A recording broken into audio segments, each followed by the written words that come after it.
Welcome to the Executive Hustle podcast, where I am your host, Kirsten Urich, speaker, author, retired CEO, mother of four, and recovering workaholic. Explore with Central Pennsylvania local executives what it takes to lead well, live well, and learn well. Understanding that leaders cannot survive, let alone thrive, without a spirit of curiosity, a discipline of accountability, and a disposition for vulnerability. Let's dive in. Welcome to the Executive Hustle podcast. I'm so excited to introduce Carrie Traeger, CFO of RDG Companies, also former school board member. Excited to talk about that a little bit. And I'm so excited, semi-pro painter, because I have seen some of your work. Oh, yeah. But this is only audio, so we can't show the audience any of your work. But welcome to the podcast, Carrie. Kirsten, thank you. Excited to have you. So I was checking out some of your LinkedIn stuff and your intro or explanation about yourself. You have a Thoreau quote, "Castles in the air, needing foundations." Talk to me about where that quote comes from, how it informs your life. So that quote actually goes all the way back to high school. So when I wrote my high school valedictorian speech, I was looking for something that was a little bit inspirational. My speech was Dreamers of the Day. Okay. And that quote stuck out for me because it talks about, you know, looking for, setting great goals, being aspirational, but also knowing that there's a whole lot of work that Mm. goes into, making those dreams come to fruition. And that just spoke to me as a 17, almost 18-year-old, and it's never gone away. I Yeah. actually spoke at both of my kids' graduations, high school graduations, and used that quote then as well, just because Oh, wow. the hard work that goes into making your dreams come to fruition is a whole lot more important than just dreaming. Mm-hmm. Yeah, it's just a daydream without that. Isn't that interesting? How would you say that shows up for you across? You've spent 30 years, right, at RDG? 31 years, yeah. 31 years. Yeah. How would you say that that's inspired you and kept you grounded, maybe at the both at the same time? I've had a lot of great opportunities to just do different things. Mm. Um, just had a lot of opportunities to try a lot of different things. My background is accounting, Mm-hmm. bachelor's degree in accounting and MBA where I emphasized in finance, but I got bored easily, so like to do a lot of different kinds of things. So the ability to be able to, get into technology, to get into human resources, to get into marketing, to get into, strategic planning, um, putting the work in all of those different areas has kind of allowed me to, you know, be successful and grow successful teams. Mm-hmm. Just because I have a very different view of leadership because I've had so many different opportunities. And I've been very blessed to have the opportunity to work in a lot of different areas within the one company that I've worked for. So Yeah. it's been kind of a neat journey. Yeah, I was curious. I saw the progression and the addition, HR, IT, payroll, those kinds of things, right? So one of my thoughts was, wow, she really likes to have all of those pies in her control. Or it's just like, oh, Carrie will do it. Carrie will do it, right? We see that a lot too in companies. And what I'm hearing is, I just got bored. Yeah, I mean, it was actually a little bit of both. I mean, I started out as the staff accountant who did payroll in the 90s, and when the HR administrator retired, it was, hey, you've got the keys to the filing cabinets for all of the employee records. Why don't you take on HR? And it took a little while before we figured out that, half of an accountant's job was probably not best served by doing HR, and we hired Mm-hmm. HR staff, and so we've kind of progressed as we've grown as a company. But Yeah. yeah, it was, hey, we need an accountant to do a software implementation, so here you go, have IT.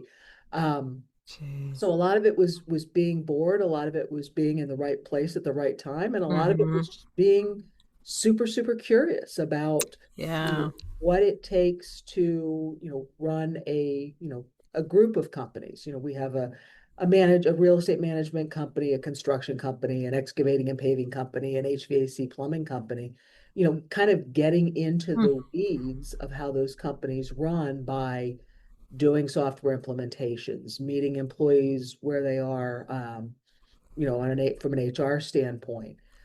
It's really kind of opened my eyes as to what you need from a strategic standpoint to manage, develop, and grow those companies. Yeah. So, as you've seen all of these different areas, you started as an accountant, but you've been now in all these different areas, having been curious, been in the right place at the right time. Do you have a favorite area? I still love technology. Okay. I love technology and I love strategy. Mm-hmm. HR kind of uh, stresses me out sometimes. People don't act in ways that are always rational. Mm-hmm. But I love the technology. I love the strategy. I love taking a look at where we need to be 5 years down the road Mm-hmm. and what does it take to get there, whether it's resource allocation of people, of technology. Um, those are probably the things that I get the greatest joy out of on a day-to-day basis. Yeah. And so, what have you learned the most going down those roads in terms of what can listeners take away from your journey in technology and strategy? You've you've done so much in that area and grown this family of companies, right? And you've kept them together, right? So it's challenging to have such diversity inside of a company. Certainly, there are synergies in the companies helping each other, but there's also a lot of challenges and the stressors that come along with different strengths and weaknesses with those companies. I would probably say the greatest lesson that I have learned is surround yourself with people who are better than you are in their Mm. chosen area of expertise. Um, I like to take the big picture view. I love to get into the weeds sometimes, but Mm-hmm. it's so much more powerful to just surround yourself with leaders who you can allow to just be Yeah. better than you are, to support them so that they can bring those area of expertises to the table.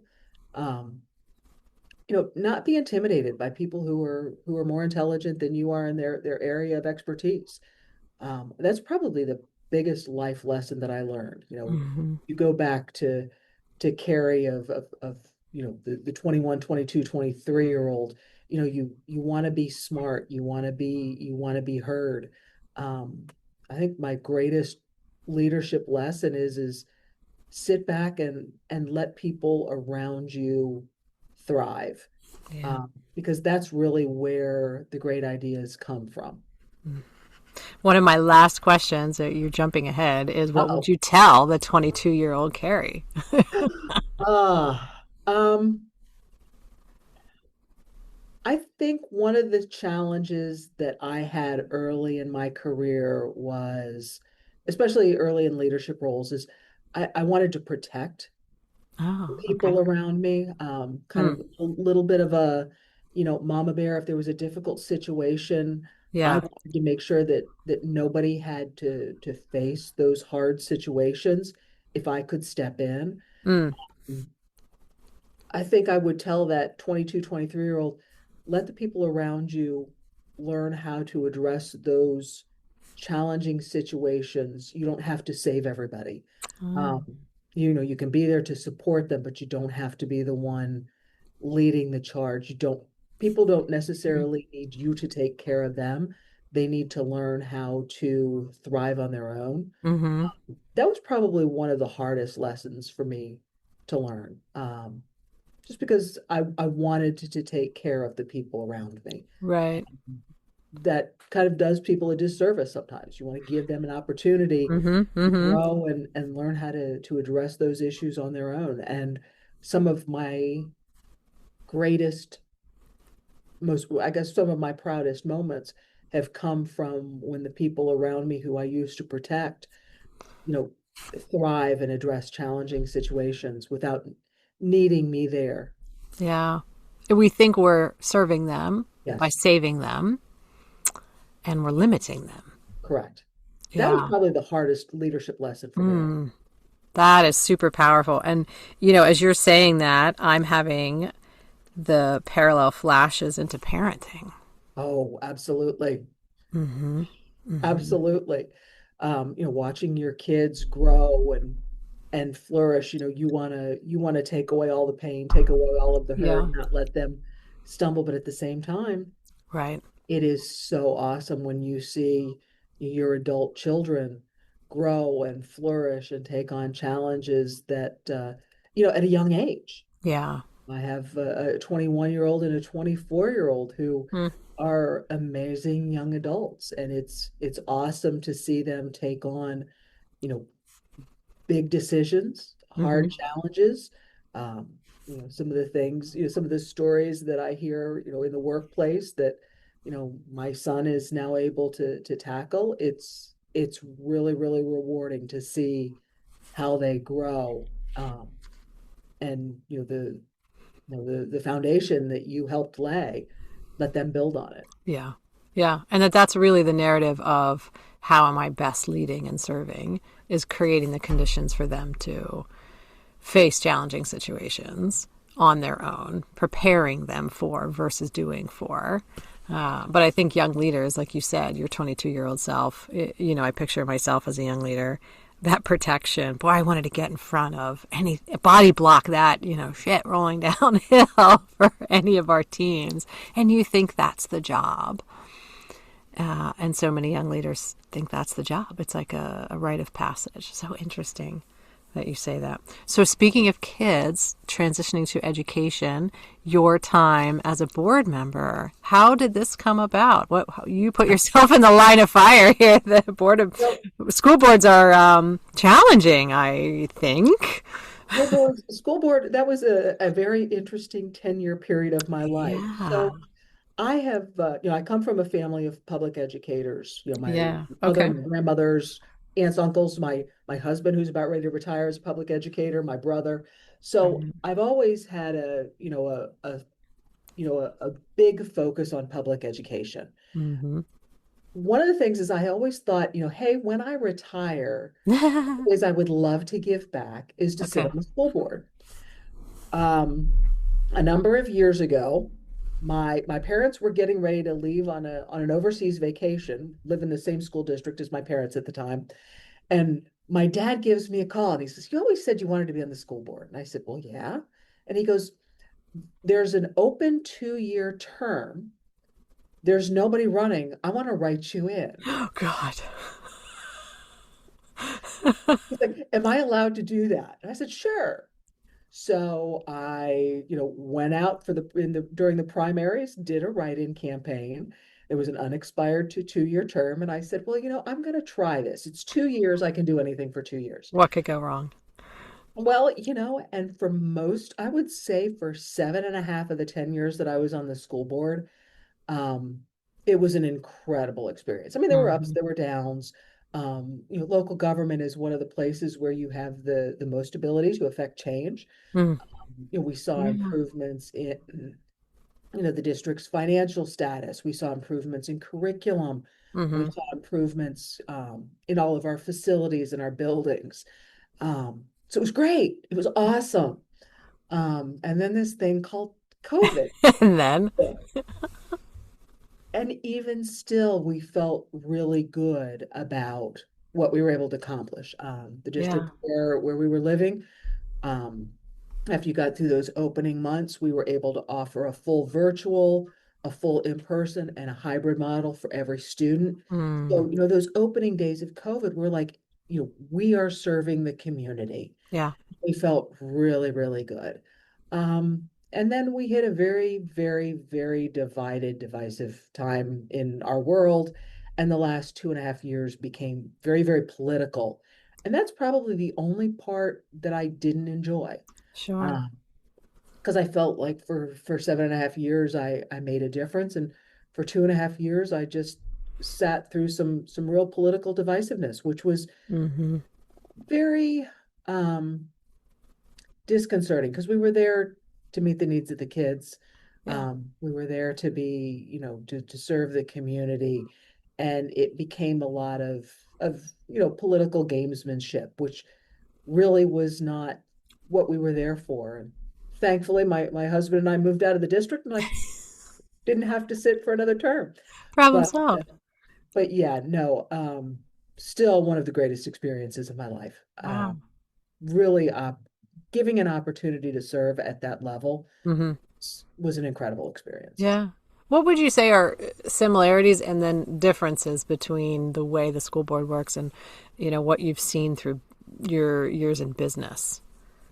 I would say anytime you deal with any kind of government entity, things just go slower. Got it. The decision-making processes are a lot more cumbersome. Hmm. They do get to be a little bit political. Hmm. Um, One of the things that, I like best about being able to be part of a leadership team is we can make decisions Yeah. much more quickly to improve situations, to improve, the lives of our co-owners. It is a little frustrating from the school district standpoint, from small government standpoint, because whenever you're factoring in that many different stakeholders, um, the wheels of change just move a little more slowly Right. than what we would like. So difference is speed and commonality is patience. You've got to Yes. have patience in both the school district and in business. Like, because as fast as we want things to move in both probably government and private business, they never move as fast as we want as a leader. And just so you know, I know that this is just audio, but I do have a nice little block of wood here that says Oh, it says patience. patience right on your desk.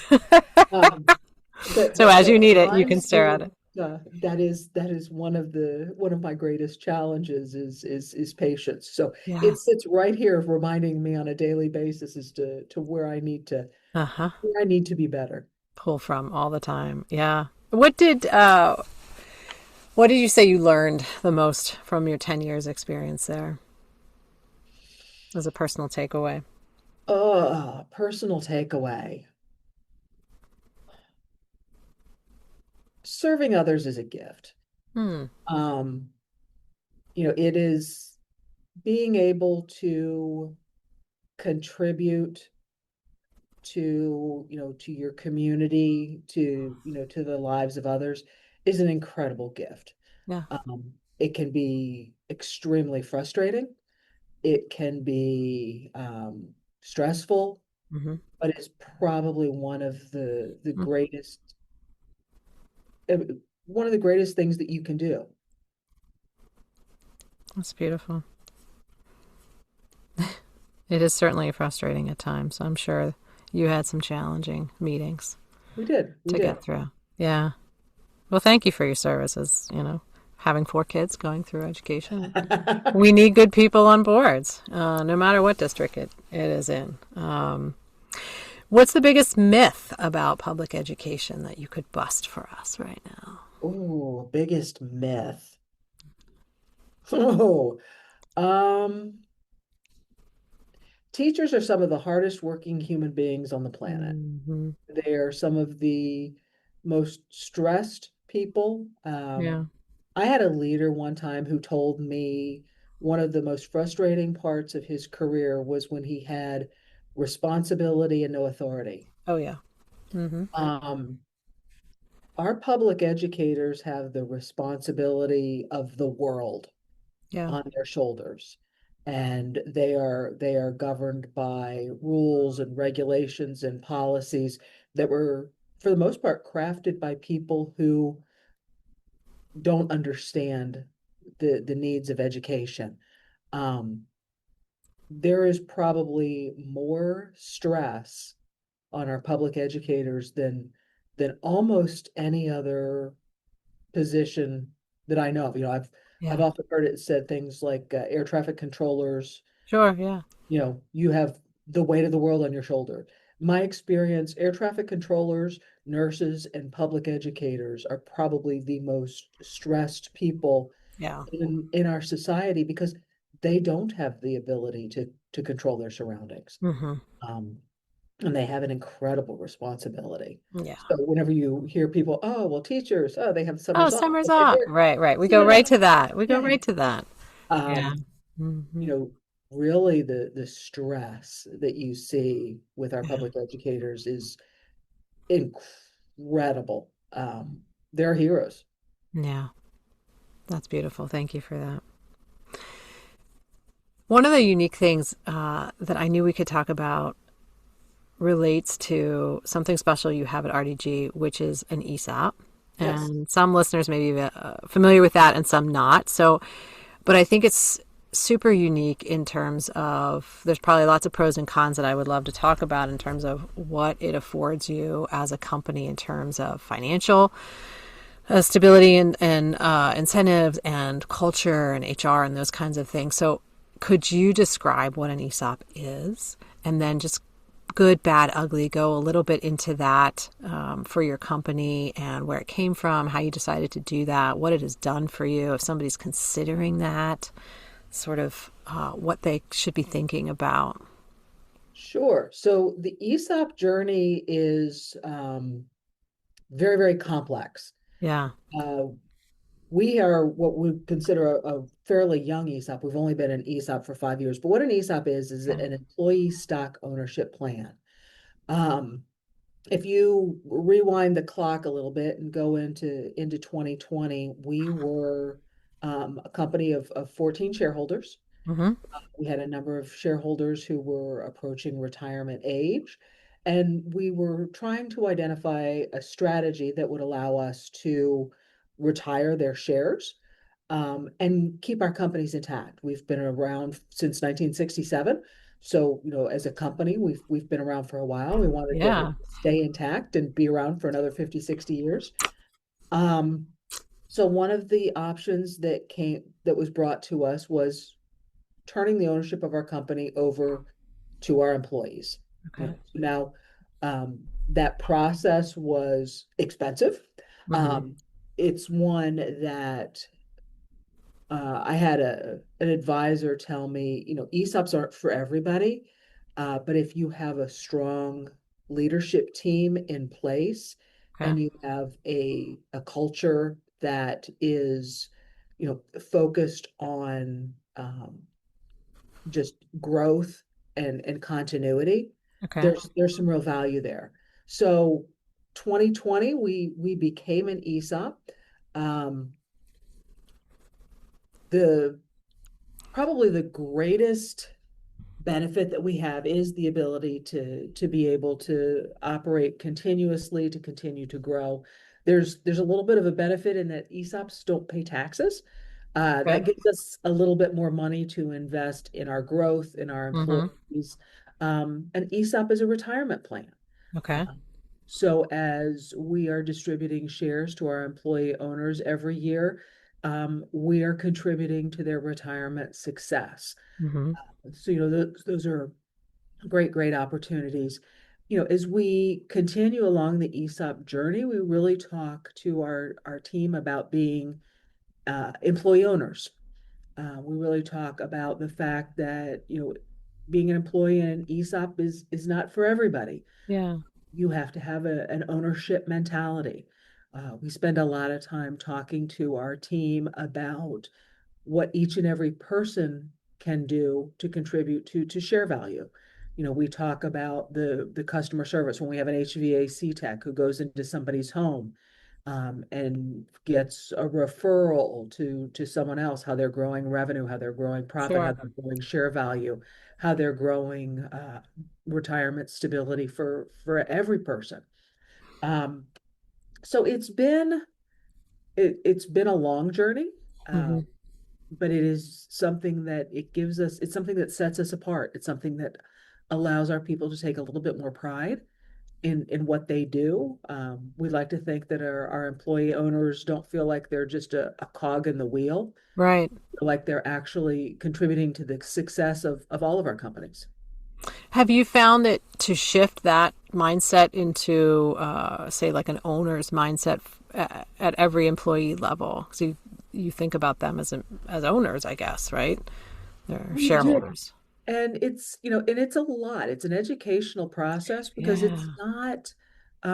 it's not intuitive. Most Hmm. people have grown up working for a boss. So that Right. ownership mindset is it's an ongoing process for us. Yeah. A lot of times when you talk to what we classify as more mature ESOPs that have been around for, 15, 20, 25 years, Hmm. they'll tell you it's typically 6, 7, 8 years into the ESOP ownership before people really start to understand the value. Okay. A lot of times it's when people start retiring and getting checks that they kind of weren't expecting. Um, but it takes some time to really Hmm. grow that understanding and grow that ownership mentality. And we're still on that journey. Yeah, you're still 5 years in. So that sounds almost like a challenge on the HR side. So if you put on your, that was a little bit of your finance hat. If you put on your HR hat, it sounds like there's an educational hill to climb in terms of recruiting and retention, about what this means for you, what the extra hoops are, where the money is, where it's coming from, how you get it, when you get it, those Well, kinds and of some of things. it is making sure that you're training all of your hiring managers Mm-hmm. on how to have those conversations. Right. I know that there are some people who've been a part of our ESOP from day one who do a great job when they're doing the recruiting and the interviewing of really talking about our core values and employee ownership. Um, there are others who probably aren't as strong in that area. And so that's a training opportunity for us, Right. Right. where the HR team can really work with all of our hiring managers on what kinds of questions do you ask to help make sure that you're hiring somebody who has that employee ownership mentality. How do Mm-hmm. you sell this? How do you use this as we live in a world right now where recruiting is Yep. brutal. Yeah. How do you use this as a recruiting tool, as a differentiator? Mm-hmm. Those are all things that we're working toward on an ongoing basis. Right. So if a company was considering this as a move, how would you advise them? What would you have them thinking about in terms of, is it right for them as a company? Well, you really have to make sure that it makes sense from a financial and from a succession planning standpoint. Okay. You have to make sure that you have a solid leadership team in place. Um, ESOPs don't necessarily make sense for every leadership style. Really making sure that it makes sense for your culture. I mean, yes, there are financial benefits once you get past the big nut that you have to swallow to actually get the deal done. Yeah. Whenever you start talking about the taxability, when you start talking about the ability to help fund retirements without necessarily contributing to the 401(k) plans. Mm-hmm. Uh, but a lot of it's about leadership and culture. Interesting. And it's about are you structured corporately um, from a leadership and succession planning standpoint to make an employee-owned company make sense? Mm-hmm. There are probably some companies that are more entrepreneurial or more family office kind of focused that it might not make sense. Mm-hmm. But for a company that was established for as long as we were with the leadership team that we had in place, it made all the sense in the world. So you didn't, it sounds like you didn't have to make many big changes at the leadership No, structure level to no, make we this didn't. make sense. Correct. Okay. We had some core people who were retiring, but we had the Mm-hmm. succession plan in place to be able to backfill that. So there wasn't a huge, you know, a void. There was no void at the top because we had that Mm. succession planning done. Yeah. Interesting. That's really fascinating. I think it sounds like a great opportunity for companies that it would fit. But it comes with some strings of, look, there's a lot of education, there's a lot of cultural stuff you still have to continue to work on. And is it an extra burden on the finance team ongoing as well? Yeah, I mean, there's definitely some extra things that we have to do. We have to have Yeah. an independent third party valuation done every year. Well, Okay. that's basically like doing another audit on top Yeah. of the audits Your that you've regular audit. done. Yeah. Yeah. So I mean, it's definitely a lot. It's a complicated structure. It's not necessarily intuitive, even for somebody with an accounting and finance background initially. Mm-hmm. Yeah. We're always learning something new. We're always, kind of diving into, some of the nuances of, how people are paid out and, some of I, consider myself fairly well versed in ERISA law based on my background with 401(k) plans. I knew nothing Yeah. from whenever it comes to ESOPs. So it's been a huge learning curve. Yeah. Would you do it again? I know you're only Oh, 5 years absolutely. in, but okay. So you do it Absolutely. again. Yeah. Absolutely. Very good. Very I good. think that this was the best decision that we could have made corporately, Mm-hmm. Hmm. for our longevity. Right. So by all traditional metrics, you're an expert, HR, IT, finance. I mean, you've got all of these bases covered. But I am curious, like where are you still learning? Where do you feel like a novice, either personally or professionally? Oh, I will never understand people. That's um, Good when answer. it comes to people and leadership, I find it hard to imagine that anybody is an expert. Uh, Hmm. Yeah, People yeah. challenge us in good ways. People surprise us in good ways and in bad ways on a Yeah. basis. Um, I don't think I will ever be anything other than a novice when it comes to people and leadership. Mm-hmm. Um, well, and then the other area is technology. I mean, technology Mm, changes so much. So like my two biggest components outside of finance and accounting are IT and HR. yeah, They both change all the time. that's true. Uh, you know, we've we've spent some time and energy in here trying to, figure out how to leverage AI, how Yeah. to how do we evaluate new systems? What systems make sense? How can we leverage technology to make our employee owners' lives better? Um, so I would say, as far as being a novice, Mm-hmm.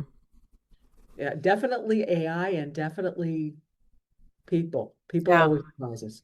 Okay. All right. What do you think is coming around the corner in terms of either of those areas as you've been trying to learn? I think we're going to continue from a people standpoint. We're going to continue to struggle with recruiting. Okay. We're going to continue. There's a lot of great talent out there. There are some great needs out there. We need to differentiate ourselves, continue to differentiate ourselves to be an employer of choice. Um, so that's going to continue to be a challenge. Yeah. And then when it comes to technology, it's just being vigilant. Just keep learning and digging. Things change minute by minute in the technology world. There's just so many things that you can't. You need to be quick in your decision making, but you also need to be right. Mm, So whenever we're looking at new technologies, it's being able to make those good decisions more quickly, just to keep up with the pace. So the world is not slowing down, mm-mm. and it's becoming a greater challenge to kind of keep up with the changes. And I think that's, as leaders, we have to just be vigilant, Yeah. keep learning, don't stop. Yeah. Yeah. And be able to have those challenging conversations in those leadership teams. Yes. So when you talked about, the culture and that stability in your leadership team, those are really pivotal. If you keep churning people in your teams, all you're doing is starting from scratch again. And so that seems really core. And you brought that up earlier. I'm curious about a post you had up earlier, which was kind of a testament to your grandmother. You said she was a Rosie the Riveter. Can you tell me about how that influenced you growing up, or maybe still does influence you? Tell me a little bit about her. So she was, my grandma Mulder was newly married in World War II. My grandfather was a member of the Army Air Corps, and she had to leave town to do work, in wartime World War II. Yeah. Um, she was a very strong person, um, but also a very giving person. She's what Mm-hmm. I would call probably one of the greatest prayer warriors I've ever met. Aw. Woman of incredible faith. Mm-hmm. Um, but she was the one who held things together, you know, always. My grandfather worked third shift, had a cattle farm, and grandma just made everything flow. She was the one who took care of the kids, made sure everybody got where they needed to be. Mm-hmm. Um, Probably a little outspoken like I am. So, very, very definitely. But her faith was Yeah. probably one of the things that was one of the greatest influences is, she never wavered. Mm. She never wavered in her faith. She never wavered in her beliefs. And she was just an incredibly strong woman, regardless of what the world threw in her direction. Mm-hmm. Well, I can see her in so many of the answers you've already and the stories you've already told here today in terms of like you've wanted to protect your people and being curious, being in the just working hard and setting goals and just getting it done. Like you can see her in your steadfastness and your loyalty and just who you are. It's so beautiful. You can tell. You can see why she influenced you and why you would tell her story over and over again. It's beautiful. Yeah. Okay, I have a couple rapid fires. These are fun. My first time asking these, so we'll see how these go. I've heard you're my guinea pig. All right, what book or books are you reading right now? I am rereading Radical Candor by Oh, Kim Scott. yes, yes. Okay. So I'm rereading that one mostly because I need the reminder about the compassionate side of candor sometimes. So this is one of my um, self-reflection is to make sure that you're compassionate with your candor. So I kind of felt like I Uh-huh, needed to uh-huh. reread that one again. Okay, very good. What is the best binge-worthy show for you? Oh, I'm West Wing. Okay. Ooh, I yeah, throwback. yeah, throwback. They just re-hit Netflix again. So I've got it queued up and ready to go. Talk There's about some radical candor in that show. Okay. On a scale of 1 to 10, how weird are you? Ooh, 8. 8. Ooh. Normal is boring. That's what I tell my kids. Normal is boring. I love it. If your life was a movie, who would you want to play you? Ooh, Katharine Hepburn. Oh, God, she's amazing. Okay. There's a reason I liked you. What room in your house most resonates with you? My library. It's just the fact that you have a library. Hey, Okay. when my husband and I built this house, that was one of my requirements, is I had to have a library. Moving on. And if you were a flavor of ice cream, what would you be? Mm.